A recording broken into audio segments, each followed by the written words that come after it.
Friends, welcome back to the my new video guys and my YouTube channel guys. Today friends, we are going to talk about how can we rename Bluetooth device name in our Redmi phone. Friends, you want to rename your Bluetooth device name, so friends you can rename it. And friends, now let's see guys how can we rename Bluetooth device name in Redmi phone. Today I will show you in this video guys. So before starting video, friends, first of all go and subscribe the channel, click the bell icon, like the video guys. So first of all guys, open your phone setting guys. After on phone setting, guys, scroll it, friends. Click on guys your Bluetooth device or Bluetooth setting. First of all, guys, turn on your Bluetooth and friends click on your device name. So we will cut the device name, guys. New device name, guys. We will change into Redmi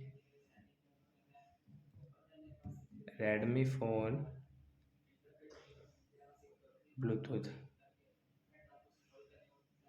And a right side tap here to change it, means rename. Then guys you can see guys your device name has changed into Redmi phone Bluetooth. So like that guys, if you want to rename your device name, so guys you can rename your Bluetooth device name like that. So that's it guys, thanks for watching the video.